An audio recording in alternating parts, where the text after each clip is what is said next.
stage name, found herself heavily dependent on her husband's advisors. One in particular came into prominence, José López Rega. A former corporal in the Argentine police force, López Rega became a close advisor of both Perón and his wife during the years of exile. He's an extraordinary character, a practicing spiritualist and astrologer who claims to have had long conversations with the Archangel Gabriel. As Minister of Social Welfare and personal secretary to the President, he's so far been the most powerful man in the regime.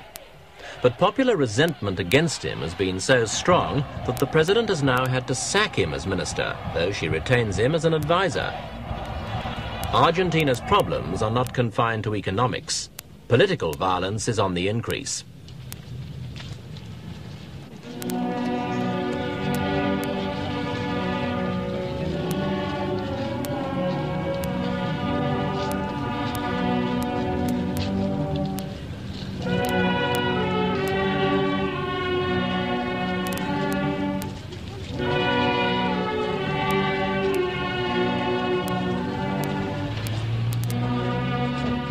This was the funeral of Colonel Martin Rico, one of Argentina's Joint Chiefs of Staff.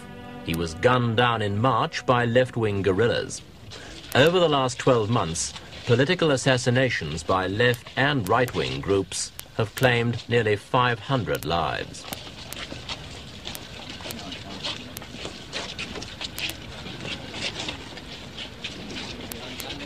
The problem of political violence is not new to Argentina, of course, but containing it has so far proved to be a task that's beyond the present government. During General Perón's second presidency, major left-wing groups, such as the Montoneros guerrillas, came into the open, but after his death they were forced underground again by a right-wing crackdown, led, so it's believed, by Senor López Rega.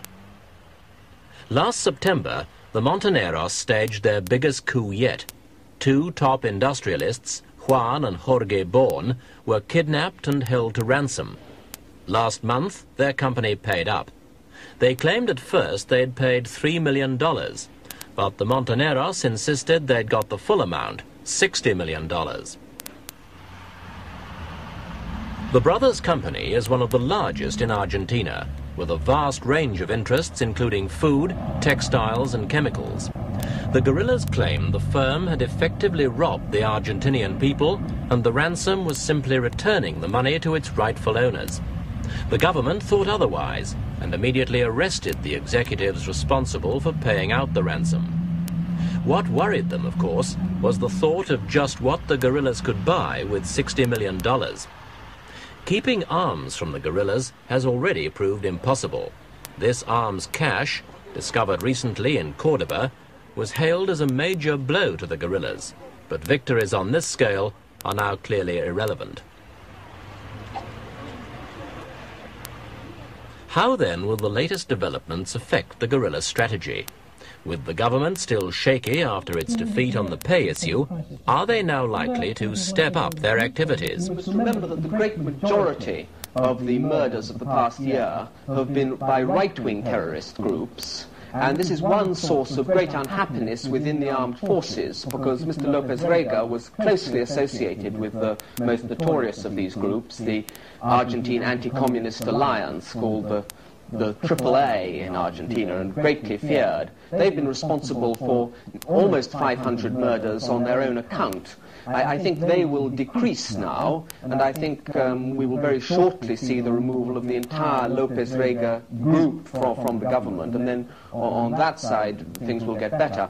It is absolutely true that the left-wing guerrilla groups are also very powerful, though they haven't gone in for whole-scale killings.